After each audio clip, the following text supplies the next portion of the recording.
apenas um versículo, Jeremias, capítulo 29, versículo 11. Nós estamos começando o último mês do ano, mês de dezembro, e a gente já começa a ouvir os prognósticos para 2018. Será que você vai morrer em 2018? Hein? Ninguém quer, né? Tem alguém que diz, deixa eu casar primeiro, pastor.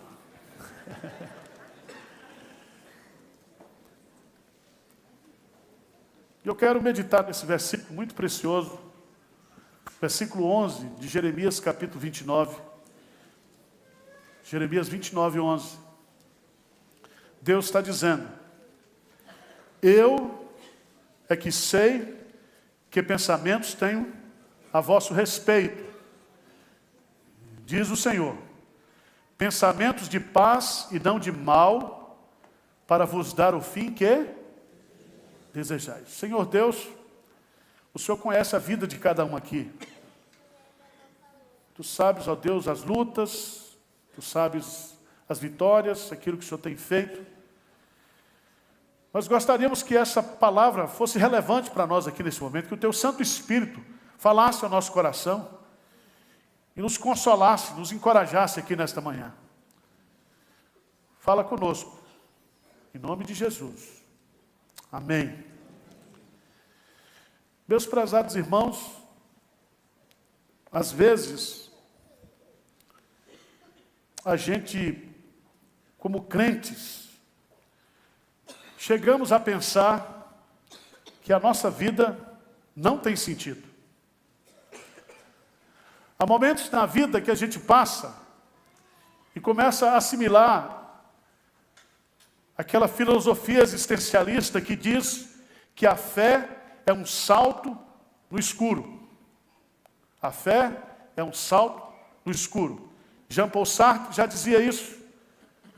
Logo depois que houve a grande desilusão com a Segunda Guerra Mundial, e o mundo todo foi influenciado por essa filosofia existencialista. Mas graças a Deus, nós temos a palavra de Deus que nos traz uma mensagem segura, uma mensagem que nos leva a crer que mesmo as coisas não se encaixando na minha vida diária, na minha vida real, Deus tem um plano para a nossa vida. A nossa vida está nas mãos de Deus. O povo de Israel, por causa da sua desobediência, foi levado por Deus a passar 70 anos num cativeiro babilônico. E não haveria mudança no plano de Deus, não haveria mudança no projeto de Deus. Mas muitos falsos profetas começaram a se levantar e dizer, não, Deus não é assim, Ele vai fazer algo extraordinário, Ele vai levar vocês de volta.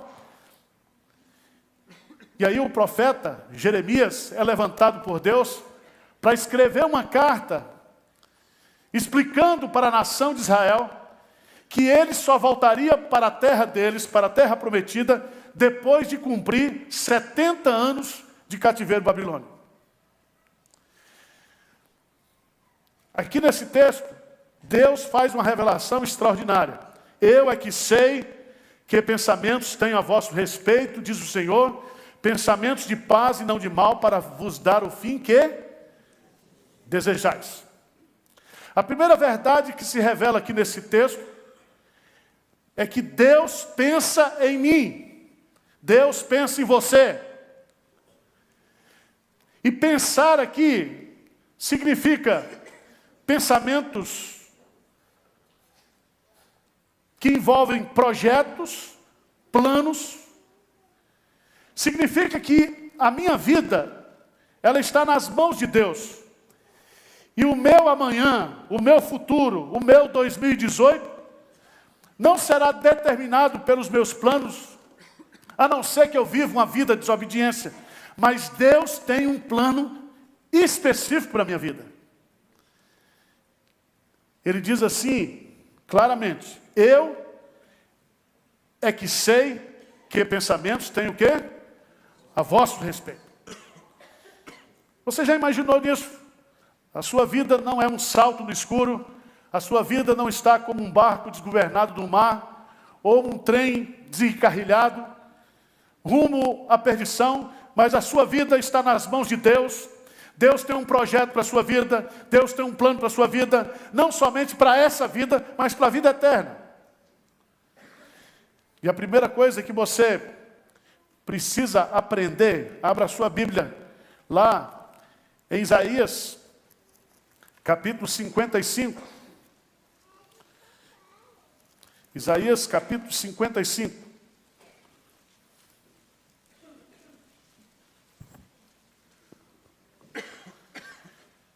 E eu queria que você lesse o versículo 8 e 9 comigo. Isaías capítulo 55, 8 e 9. O que diz aí? Porque os meus pensamentos não são, nem os vossos caminhos, diz o Senhor. Porque assim como os céus são mais altos do que a terra, assim os meus caminhos mais altos do que os vossos caminhos, e os meus pensamentos mais altos do que os vossos. Presta atenção. Porque os meus pensamentos não são o quê? Os vossos pensamentos. Nós estamos na era do treinamento, na era da programação, nós estamos na era da agenda. E geralmente nós, como crentes, porque nós somos sábios, inteligentes, nós fazemos o nosso programa, nós fazemos a nossa agenda, e quando você é muito crente, você submete esse plano para Deus. Senhor, por favor, dá para cumprir isso aqui? É assim que a gente faz? Ou então a gente vai fazendo um monte de besteira sem perguntar para Deus, e a gente vai levando a vida de uma forma irresponsável, de uma forma inconsequente, e a gente então chama Deus para resolver nossos problemas. Senhor, me acuda aqui, fiz besteira. Mas esse texto vai nos dar duas características dos pensamentos de Deus. Diz, os meus pensamentos não são o quê? Os vossos pensamentos. Há caminhos, há pensamentos que para o homem parecem certos, direitos, mas o fim deles é a morte. Talvez você esteja projetando a sua vida, talvez você esteja um plano para a sua vida, e você acha que é o melhor plano. Você é um cara inteligente que elimina riscos, que sabe calcular aí possibilidades, probabilidades, né? Você já colocou isso lá na planilha de Excel, você já fez tudo direitinho, você está com a sua vida. Parece que Deus não existe, a sua vida está nas suas mãos, nas suas mãos. Você tem o seu destino. Tiago diz que nós nunca devemos dizer, vamos para ali, vamos fazer isso, vamos fazer aquilo, sem antes estabelecer o princípio, se Deus o quê? Quiser, se Deus permitir. Se for da vontade o quê? De Deus. Mas veja que esses pensamentos não são os nossos pensamentos, os caminhos que Deus tem para mim e para você não são os nossos caminhos, sabe por quê? Porque os caminhos de Deus vêm dos céus. E os nossos pensamentos são o quê? Terrenos. Nós temos uma perspectiva, uma visão da vida míope. Nós pensamos fundamentados no nosso egoísmo, na nossa soberba. Mas Deus, Ele está acima. Os pensamentos de Deus são pensamentos sobrenaturais, são pensamentos elaborados com toda a sabedoria, com todo o conhecimento. Deus não tem plano B. Deus não tem plano C. Jó disse para Deus, bem sei que tudo podes, e nenhum dos teus planos pode ser frustrado. Louvado seja Deus por isso. Porque Deus tem um plano para a minha vida, para a sua vida. E eu fico imaginando alguns jovens aqui da igreja, como Maria e José, né? Eu preguei sobre isso lá. Ontem à noite, para a igreja de Vinhedo. Deus tem um desafio para a nossa vida. E a gente está com a agenda toda certinha. Toda certinha. Nós já fizemos os nossos planos. E a gente nem vem orar aqui, no culto de oração, a gente nem coloca isso diante de Deus, a gente já fez. Maria estava noiva de José, mas um belo dia aparece um anjo. E diz, você foi escolhida para ser a mãe do quê? Do Salvador. E aquilo dá um nó na cabeça de Maria, e aquilo dá um nó na cabeça de José. E tudo aquilo que estava projetado, que estava programado, que estava agendado, tem uma grande reviravolta. E é tão interessante que Maria não sabia disso, mas isso já estava previsto lá na eternidade, porque Deus já disse que o descendente da mulher esmagaria a cabeça da serpente. E a cidade de Maria, a pessoa de Maria, e o anjo quando chega, o anjo não erra o endereço. O anjo foi lá, na casa de Maria, sabia tudo sobre Maria, chamou-a pelo nome, e diz, você é uma privilegiada, você é uma bem-aventurada, porque Deus quer cumprir os planos da história, Deus quer cumprir a sua vontade na história, e você foi escolhida para ser um instrumento de Deus. E aqui, meu irmão, eu queria que você entendesse, Deus está dizendo assim, olha, eu é que sei que pensamentos têm a vosso o quê? Respeito. Eu é que sei. Esses pensamentos são diferentes dos meus pensamentos. Esses pensamentos, eles são pensamentos sobrenaturais. Esses pensamentos são pensamentos divinos. Mas uma coisa que eu acho interessante aqui, só Deus sabe. É duro isso, né? Deus podia facilitar. Podia ou não podia? Já pensou se a gente tivesse uma cartomante aqui na Igreja de Pinheiros? Para jogar umas cartinhas para ver como é que vai ser o seu 2018? Uns búziozinhos, uns negocinhos assim. Esses profetas dizem, não vai morrer. E morre. Você pode preparar que tudo quanto é pai de santo, economista também, economista é uma benção. Economista sabe tudo, sabe? Pega os dados lá, já fala, vai ser assim, vai ser assim, vai ser assim. Projeta tudo, vai ser assim, 2018, 2019. Você fica olhando aquilo e diz, onde é que entra Deus nisso? A Bíblia diz que todos os nossos dias estão contados e determinados. Os nossos dias estão nas mãos do Senhor. E a Bíblia está dizendo aqui, Deus é que está dizendo, eu é que sei. Ninguém sabe. Ninguém sabe. Só Deus sabe. Só Deus sabe o que vai acontecer comigo e com você amanhã. Só Deus sabe qual é o meu futuro. Só Deus sabe tudo a meu respeito. E tudo que Ele sabe já está planejado. Planejado. Agora, você diz, pastor, mas isso é difícil, um negócio desse. Eu então sou um robô. Sou uma máquina. Não, filho. Vamos lá para o Salmo 81. Salmo 81. Queria que você entendesse, você não é robô, não. Você pode ser um jumento, uma mula. Que precisa de freio, de cabresto, porque você quer ir. E o salmista diz, não sejais como o quê? Como uma mula que não tem o quê? Entendimento. Você tem PhD? PhD significa pequeno homem de Deus. PhD. Tem PhD? Bota a boca no pó. Ah, pastor, mas eu fiz GV.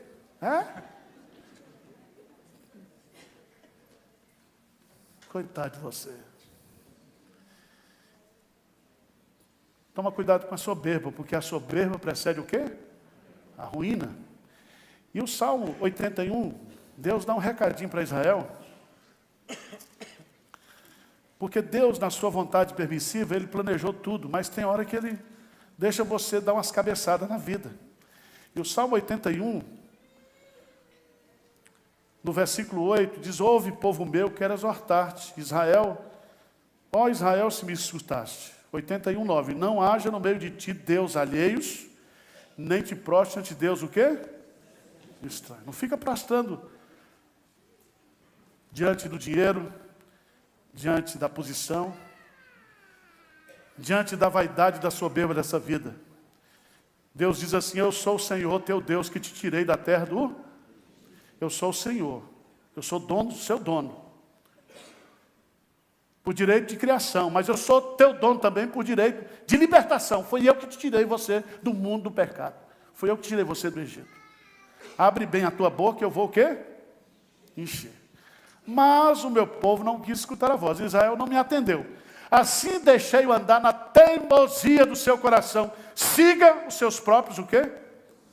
Conselhos. Eu tenho um plano para você. Tenho um plano maravilhoso. Tenho pensamentos extraordinários a seu respeito. Mas você não quer me ouvir? Então fica aí. E ele vai dizer, no versículo 13, uma expressão de desabafo, usando uma exclamação: ah, se o meu povo o quê? Se Israel andasse nos meus, eu de pronto lhe abateria o inimigo e deitaria a mão contra os seus adversários. Os que aborrecem o Senhor lhe submeteriam e estouraria para sempre. Lê comigo o versículo 16. Eu o sustentaria com o trigo mais fino e o saciaria com o mel que escorre da rocha. Se você o quê? Me escutar. Eu é que sei que pensamentos têm a vosso respeito. Segunda lição: pensamentos de paz e não de mal. Você já notou que às vezes a gente pensa que Deus, Ele é um estraga-prazer? Quem já pensou isso de Deus, levanta a mão. Só eu pensei. Só eu, vocês são tudo santos.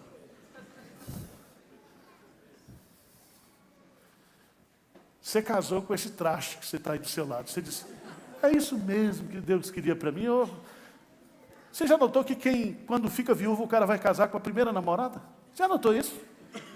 Na igreja. Quando ele casa com a namorada que ele tem, ele está dizendo: errei. Quantas coisas meus amados irmãos, a gente erra. Sabe por quê? Porque a gente parece que Deus, Ele é um estraga-prazer. Deus, Ele quer quebrar com a minha alegria. Deus fica inventando esse negócio de missões, de evangelização. Deus quer que eu mortifique a minha carne. É demais. É demais. Jesus não sabe o que é essa carne que eu tenho aqui. Ele, quando veio aqui, viveu, ele era perfeito. Ele foi tentado e provado em todas as coisas, não pecou. Ele não tinha essa luta que eu e você temos dentro. E eu fico zangado com o Espírito Santo. Por que ele não me enche logo do Espírito Santo? Resolve logo. Tem que ficar orando todo dia. Ali na Bíblia: Senhor, eu oro logo 24 horas. Só resolve isso. Resolve. Não, tem que ser do modo que? Artesanal. Não existe o processo de industrialização na fé cristã, na caminhada com Deus. Tudo com Deus é arcaico. Você anotou isso? Deus não podia ter usado o data show com Moisés? Bill Gates podia ter nascido lá, na época de Moisés, da lei. Podia ou não podia? Não, põe o cara aqui hoje, dá uma confusão. A gente está bombardeado por informação, a gente está vivendo uma vida chata. A vida está chata, irmãos. A quantidade de informações que a gente recebe por dia, essa obsessão que a gente tem para ficar atualizado, a gente fica com raiva, porque na noite anterior, a UOL não mudou a sua página principal. Já notou isso? Só eu, né?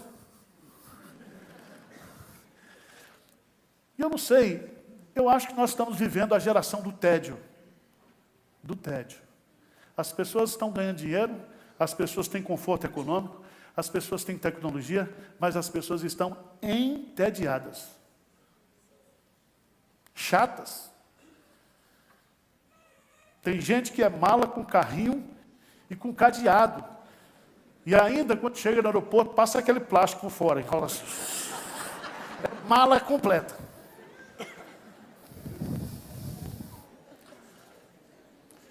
Deus está dizendo: eu tenho pensamentos de paz. E a palavra paz é a palavra shalom. E a palavra shalom significa tudo de bom.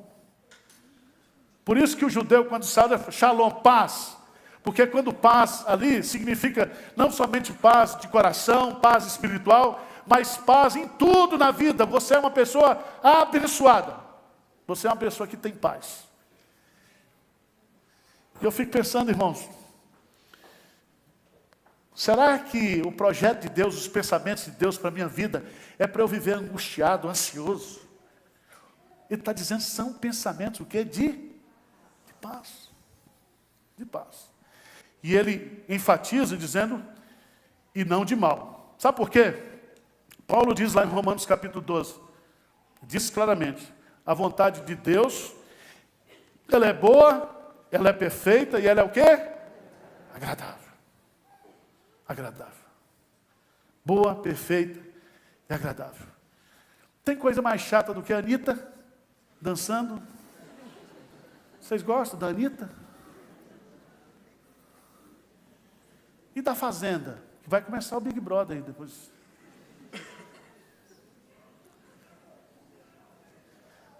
Eu fico pensando, irmão, será que a vida que eu e você, nós estamos levando hoje, é o projeto que Deus tem para a nossa vida? Você tem certeza disso? Eu é que sei que pensamentos tem. Deus tem plano para mim. Pensa o melhor para mim. Ele quer o melhor para mim, mas eu estou vivendo uma vida chata. Uma vida não está encaixando. Ou eu não estou vivendo o projeto de Deus, uma consequência lógica, ou eu estou impondo um estilo de vida para Deus que não é o que Deus quer para mim. Deus quer o melhor para mim. E ele vai dizer uma coisa muito interessante, né? E aqui a psicanálise explica isso para a gente, né? O Ed não está aqui, mas todos nós somos seres desejantes. Somos ou não somos? Desejantes. Nós temos desejos. Veja bem, os animais não têm desejo, eles têm o quê? Instinto. O ser desejante é uma expressão da imagem e da semelhança de Deus. E pela graça de Deus, sempre nós queremos o melhor, é ou não é? Mesmo optando pelo pior, nós estamos entendendo que nós estamos escolhendo o quê? O melhor. Nós estamos desejando o melhor. O melhor. Mas o objetivo dos projetos de Deus para a minha vida e para a sua vida, e a expressão para vos dar o fim, aqui tem o objetivo, o propósito de Deus, para vos dar o fim que desejais. Agrada-te do Senhor e Ele satisfará os desejos do teu coração. Descansa no Senhor, espera nele. Habita na terra, alimenta-te da verdade. Não tenhas inveja do ímpio que prospera. Porque o ímpio em breve passará, mas o justo permanecerá para sempre. Deus firma os nossos passos e guarda os nossos pés. Se nós cairmos, não ficaremos prostrados, porque Ele nos levantará. Nós não precisamos ter inveja dos que praticam a iniquidade. Nós não temos que ter inveja daqueles que prosperam praticando aquilo que não é a vontade de Deus. Porque a vontade de Deus é o melhor para nós. É o melhor para nós. E como é que eu posso conhecer a vontade de Deus? Eu é que sei, diz Deus. Mas, Senhor, quebra o galho. Dá uns sinais assim para a gente, né? Deus já tem o melhor para nós em Cristo Jesus. E a vida eterna é esta, que te conheçam como o único Deus verdadeiro e a Jesus a quem o quê? Enviaste.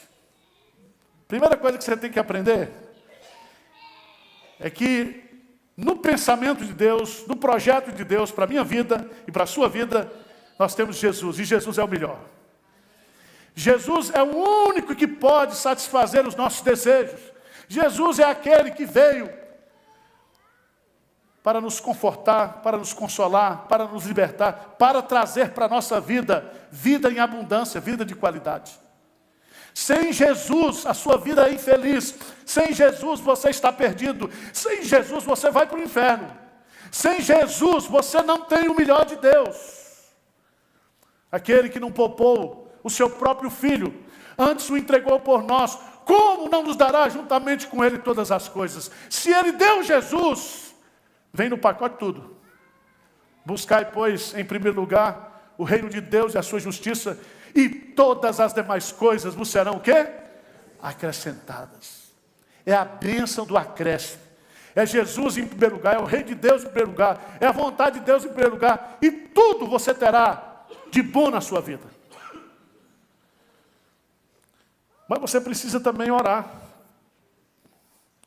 Porque Jeremias vai dizer: então me invocareis, passareis a orar, e eu vos o quê? Então Deus, Ele estabelece aqui o princípio da oração como princípio de nós conversarmos com Ele. E dependendo do nosso quebrantamento, Ele vai soltando as informações. Deu para entender como é? Vê o que Ele diz aí. Ele diz assim: serei achado de vós, diz o Senhor, e farei mudar o que? A vossa sorte. O que é mudar a vossa sorte, meus irmãos? É ganhar a Mega Sena? Aliás, estava acumulado aqui, jogou aí ontem. 60 milhões. Rapaz, me deu uma tentação essa semana. Eu falei para o Senhor: se eu ganhar, eu compro um galpão, dou para a igreja e fico com a metade. Vocês não têm isso, só eu que sou fraco. Vocês são tudo santos. Eu estava até pensando nos números, né? É duro, irmãos. É duro, tem que ser com oração. Diz assim: você tem que me invocar, me buscar. E buscar de todo o coração, né? Não é buscar só mentalmente, essas oraçõezinhas. Assim. É buscar de todo o coração, é você se entregar nessa busca. Porque onde estiver o vosso tesouro, ali estará o vosso o quê? Coração. E o tesouro que eu tenho para a minha vida é o que Deus quer para a minha vida. Eu tenho que colocar o meu coração nesse foco.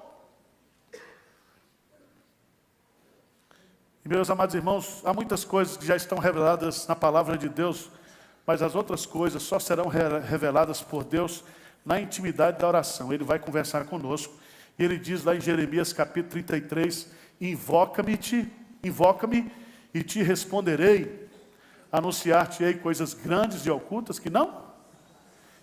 Então Deus tem pensamentos que são grandes e estão ocultos.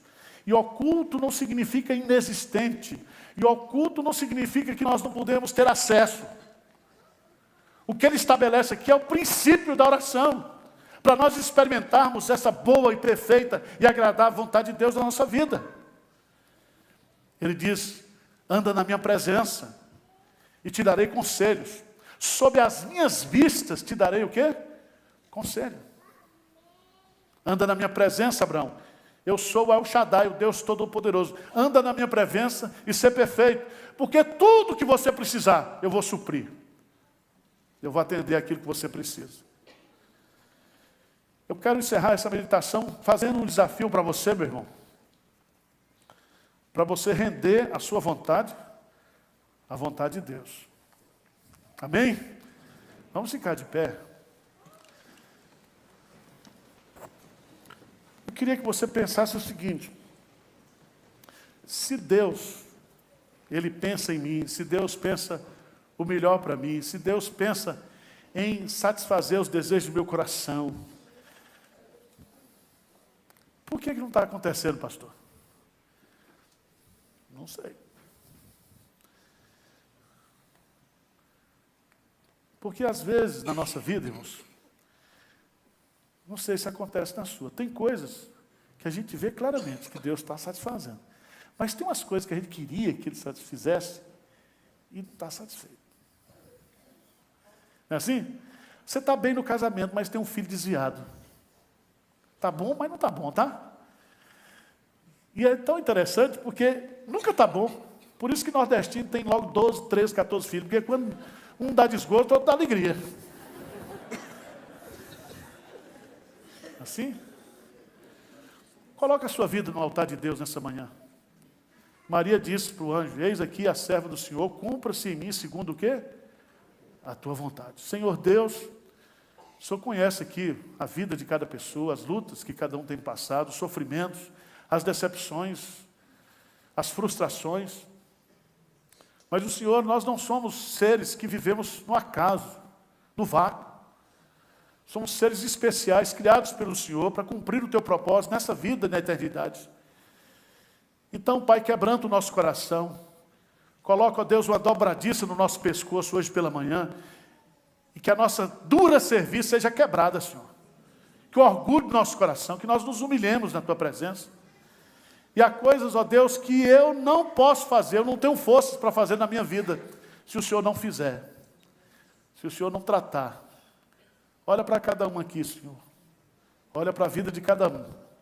E dá-nos a Tua graça e a Tua bênção. Nós oramos em nome de Jesus. Amém.